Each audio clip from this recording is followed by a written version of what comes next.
बहुत समय पहले की बात है। भगवान गौतम बुद्ध अपने शिष्यों के साथ गांव-गांव घूमकर लोगों को सत्य, करुणा, अहिंसा और सदाचार का उपदेश दिया करते थे। जहां भी उनके आने का समाचार पहुंचता, वहां के लोग बड़ी उत्सुकता से उनके दर्शन और प्रवचन सुनने के लिए एकत्र हो जाते। उनके शब्द केवल उपदेश नहीं होते थे, बल्कि जीवन की कठिनाइयों को दूर करने वाले मार्गदर्शक सूत्र होते थे। इसीलिए लोग दूर-दूर से चलकर उनके पास आते और अपने जीवन की समस्याओं का समाधान पाते। एक छोटे से गांव में एक गरीब किसान रहता था। उसके पास धन दौलत नहीं थी, लेकिन उसके हृदय में भगवान बुद्ध के प्रति अटूट श्रद्धा थी। वह प्रतिदिन उनके उपदेशों की चर्चा सुनता और मन ही मन इच्छा करता कि एक दिन बुद्ध उसके गांव भी आएं और गांव के लोग उनके ज्ञान का लाभ प्राप्त करें। एक दिन साहस जुटाकर वह किसान बुद्ध के पास पहुंचा। उसने विनम्रता से उनके चरणों में प्रणाम किया और बोला, भगवन, यदि आपकी कृपा हो तो एक बार मेरे गांव भी पधारिए। वहां के लोग आपके दर्शन और उपदेश सुनने के लिए अत्यंत उत्सुक हैं। किसान की सच्ची श्रद्धा देखकर बुद्ध मुस्कुराए और उसका निमंत्रण स्वीकार कर लिया। कुछ दिनों बाद बुद्ध अपने शिष्यों के साथ उस गांव पहुंचे। उनके आगमन का समाचार पूरे गांव में फैल गया। लोग अपने अपने काम छोड़कर सभा स्थल की ओर दौड़ पड़े। स्त्री, पुरुष, बच्चे और वृद्ध सभी बुद्ध के उपदेश सुनने के लिए उत्साहित थे। लेकिन आश्चर्य की बात यह थी कि जिसने बुद्ध को गांव आने का निमंत्रण दिया था, वही किसान वहां उपस्थित नहीं था।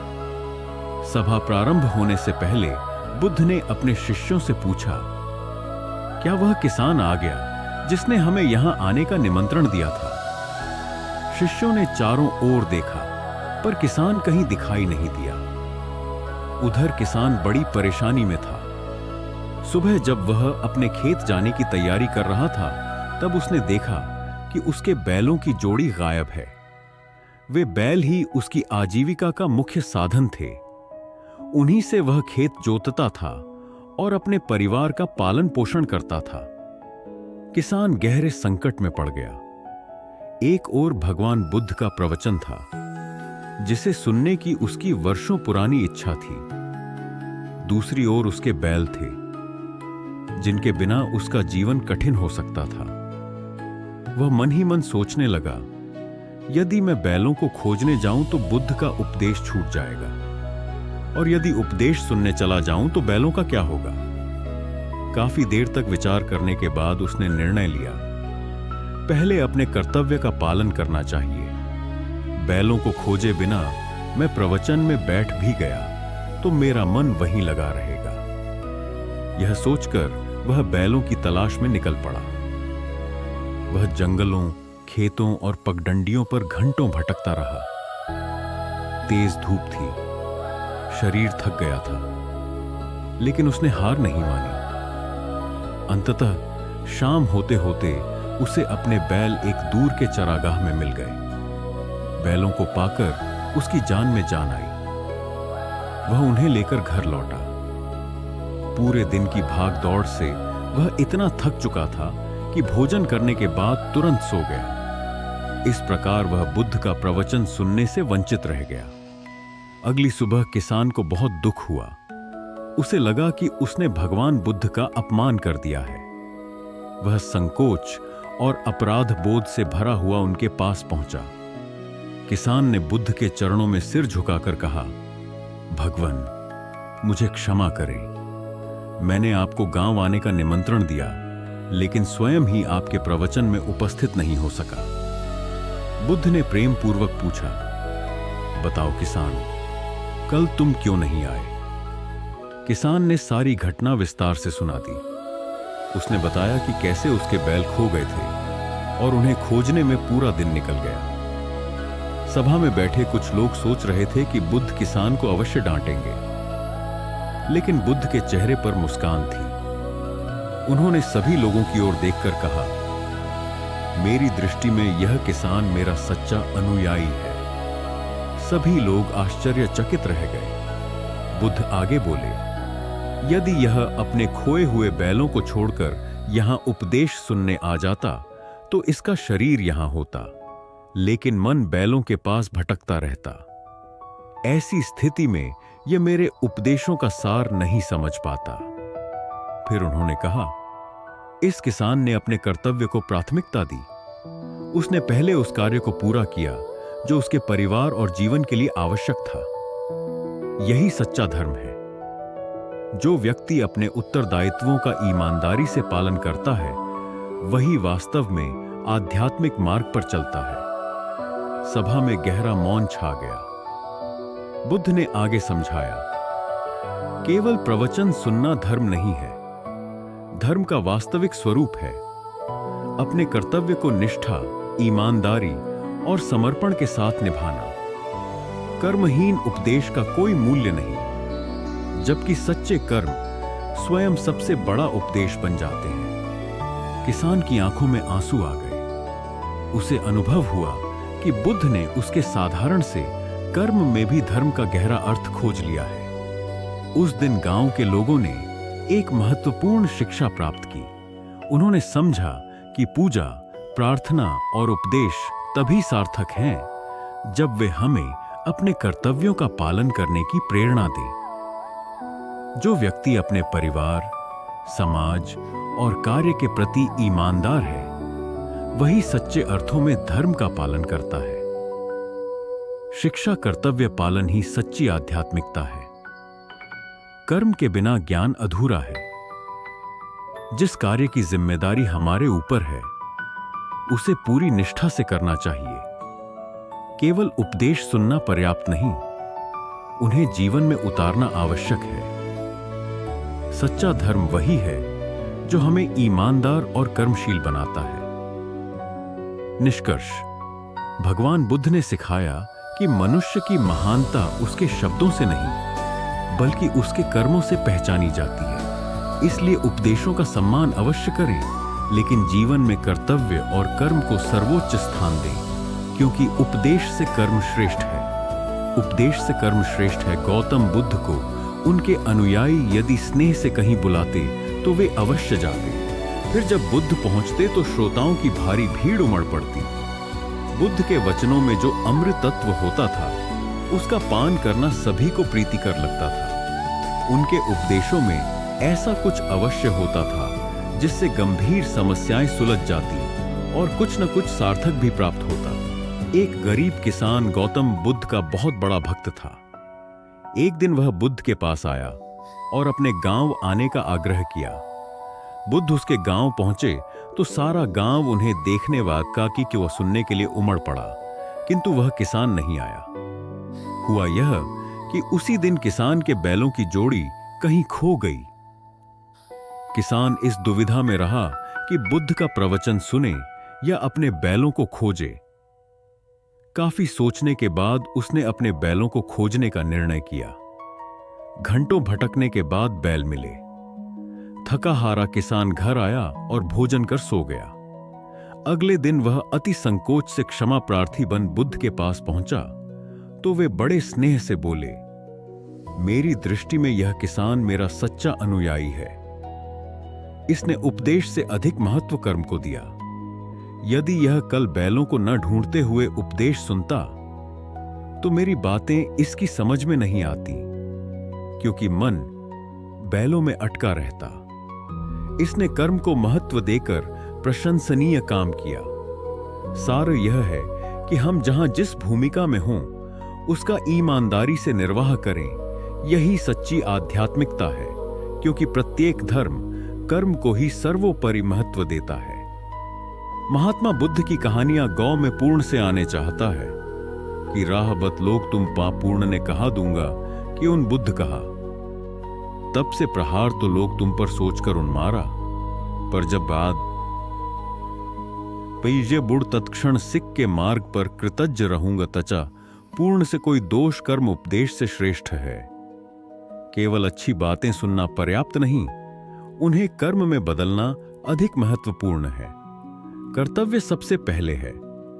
जिस समय जो जिम्मेदारी हमारे ऊपर हो उसका ईमानदारी से पालन करना ही सच्चा धर्म है। एकाग्र मन से ही ज्ञान प्राप्त होता है।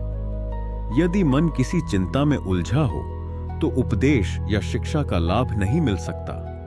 सच्ची आध्यात्मिकता कर्म में है। धर्म केवल प्रवचन सुनने या पूजा करने में नहीं, बल्कि अपने दायित्वों को निष्ठा से निभाने में है। जिम्मेदारी से भागना धर्म नहीं है। परिवार, काम और समाज के प्रति अपने कर्तव्यों का पालन करना भी एक प्रकार की साधना है। एक पंक्ति में संदेश, जो व्यक्ति अपने कर्तव्य का ईमानदारी से पालन करता है वही सच्चा धर्म और आध्यात्मिकता का पालन करता है। जीवन को जीने का तरीका वही है जो गिरकर फिर से खड़ा हो और हर मोड़ पर हंसते हुए आगे बढ़े। यही है सच्ची सफलता।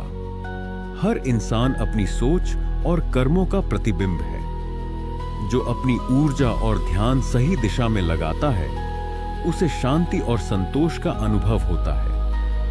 दूसरों की जरूरत से ज्यादा परवाह करना हमें सिर्फ तकलीफें देता है। अपने आत्मसम्मान और आत्म प्रेम को प्राथमिकता देना ही सच्चा सुख है। बहुत अधिक भावनात्मक रूप से जुड़ जाना हमारे अपने लिए ही नुकसानदेह हो सकता है। इसलिए किसी भी रिश्ते में प्रवेश करने से पहले उसे समय देना और उसे समझना जरूरी है। लेकिन जब मैंने अपने अंदर देखा तो महसूस किया कि मुझे ही सुधारने की जरूरत है। यह एहसास ही सबसे बड़ा सबक है और यह हमें अपने जीवन के मूल्यों को समझने में मदद करता है। आजकल जीवन तमाशा बन चुका है। अगर आप कुछ कहते हैं तो लोग बुराई करेंगे और अगर चुप रहते हैं तो भी सवाल उठाएंगे। गुस्सा अक्सर उन पर आता है जो हमारी अच्छाई और सच्चाई को नकारते हैं। जिंदगी हमें दूसरों के काम आने के लिए मिली थी, लेकिन हम इसे केवल कागज के टुकड़े कमाने में बिता रहे हैं। उम्मीदें जो हम दूसरों से रखते हैं वही अक्सर हमें तकलीफ देती हैं। लोगों को माफ करना सीखो। यह इसलिए नहीं कि वे माफी के लायक हैं, बल्कि इसलिए कि तुम शांति के लायक हो। रिश्तों को कायम रखने के लिए कभी कभी अंधा, बहरा और गूंगा बनना पड़ता है। लेकिन दुनिया के लोग अजीब हैं। वे बात पकड़ लेते हैं और इंसान छोड़ देते हैं। सच्ची शक्ति परवाह में है, जो समय और परिस्थितियों के साथ भी रिश्तों को बनाए रखती है। लेकिन कभी कभी हम बेनाम रिश्तों से ही सबसे ज्यादा जुड़ जाते हैं। सारी उम्र किसी ने जीने की वजह तक नहीं पूछी, लेकिन मौत के दिन सबने पूछा कैसे मरा। इसीलिए खुद की नजर में अपना किरदार साफ रखूं। दुनिया क्या कहती है इस पर ध्यान मत दो। सिर्फ पैसे से आदमी धनवान नहीं होता। असली धनवान वह है जिसके पास अच्छी सोच, मधुर व्यवहार और सुंदर विचार होते हैं। कभी किसी की भावनाओं के साथ मत खेलो। हो सकता है तुम यह खेल जीत जाओ, लेकिन उस इंसान से हमेशा के लिए हार जाओगे। जीवन में जितना जानते हो उसे कम बोलो। जब नींद नहीं आती तब समझ आता है कि दौलत और शोहरत से ज्यादा सुकून कीमती है। किसी इंसान को परखना हो तो बस इतना कह दो, मैं तकलीफ में हूं। तभी असली रिश्ते और इंसान की पहचान होती है। जो चीज हद से ज्यादा बढ़ जाए वह बर्बादी लाती है, चाहे वह इश्क हो या घमंड। रावण केवल घमंड की वजह से नहीं, बल्कि अपने अपनों में छिपे गद्दारों की वजह से मारा गया। लोग सूरत की तलाश करते हैं। अगर दिल की खूबसूरती देखते तो शायद धोखा कभी नहीं मिलता। जीवन केवल सांसों की गिनती नहीं है, बल्कि यह उन कर्मों का संग्रह है जिनके आधार पर हमारी आत्मा को शांति मिलती है। इस दुनिया में हर व्यक्ति दोस्त या रिश्तेदार बनकर नहीं आता। कुछ लोग सबक बनकर भी आते हैं। हर मुलाकात, हर अनुभव और हर संघर्ष तुम्हें कुछ न कुछ सिखाने आता है। इसीलिए किसी के छल को देखकर निराश मत हो, किसी के जाने को देखकर दुखी मत हो। जो भी हुआ वह केवल तुम्हें परिपक्व और सशक्त बनाने के लिए हुआ। जीवन में कुछ ऐसा लिख जाओ जिसे लोग पढ़कर सीखें, या फिर कुछ ऐसा कर जाओ जिस पर लोग लिखना चाहें। तुम्हारी पहचान तुम्हारी मौजूदगी से नहीं, बल्कि तुम्हारे कर्मों और शब्दों से बनती है। अगर तुम्हारा नाम दुनिया में रहना है तो अपनी अच्छाई और सच्चाई को अपने कर्मों में उतारो। कमजोर पर ताकत आजमाना कायरता की पहचान है। सच्चे योद्धा वे होते हैं जो दूसरों को गिराने के बजाय उन्हें उठाने की ताकत रखते हैं। ताकत किसी को हराने में नहीं बल्कि खुद को जीतने में है। जो खुद को काबू में रख सकता है वही दुनिया पर विजय प्राप्त कर सकता है। कुछ लोग ऐसे होते हैं जो तुम्हारे बुरे समय में भी तुम्हारे साथ रहते हैं। कुछ तुम्हें कठिनाइयों में देखकर छोड़ देते हैं और कुछ ऐसे होते हैं जो तुम्हें जानबूझकर मुश्किलों में डालते हैं। इन तीनों तरह के लोगों को कभी मत भूलना, क्योंकि यह तुम्हें यह सिखाएंगे कि किसे अपने जीवन में स्थान देना है और किससे दूरी बनाकर चलना है। तुम्हारा चेहरा मुस्कुराता हुआ रहना चाहिए ताकि जो भी तुम्हें देखे उसे भी सुकून मिले। तुम्हारी मुस्कान सिर्फ तुम्हारी खुशी डूबा सकता है। इसीलिए यदि तुम कहीं भी हो, घर में, चर्च में, संसार में, तो इस बात को याद रखो कि तुम्हारा एक विचार, एक निर्णय, एक भावना कितनी दूर तक असर कर सकती है। जिन्हें तुम अपना कहते हो वे भी बदलेंगे, पर जो अपने आप को नहीं बदलता वह समय से पीछे छूट जाता है। इसीलिए परिवर्तन को रोकने की नहीं, उसे समझने और उसमें स्वयं को स्थिर करने की आवश्यकता है।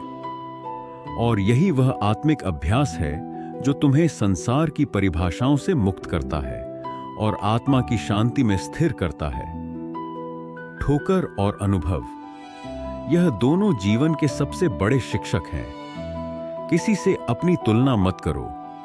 चांद और सूरज में कोई समानता नहीं होती, फिर भी दोनों अपने समय पर चमकते हैं। यह समझ लो कि जिंदगी में सही और गलत का निर्णय केवल परमात्मा और तुम्हारी अंतरात्मा कर सकती है। जिंदगी में कुछ रास्ते सब्र के होते हैं और कुछ रास्ते सबक के हैं। बहस और सफाई देने में समय बर्बाद मत करो। जो तुम्हें समझना चाहेगा वह तुम्हारी खामोशी में भी तुम्हें समझ लेगा। अपनी दिल की बातों को संभाल कर रखो, क्योंकि हर कोई तुम्हारी भावनाओं की कीमत नहीं समझेगा। दुनिया में बुराई हो सकती है, धोखा हो सकता है, लेकिन अगर तुम अच्छे बनना चाहो तो तुम्हें कोई रोक नहीं सकता। तुम्हारे कर्म ही तुम्हारी पहचान है, क्योंकि एक नाम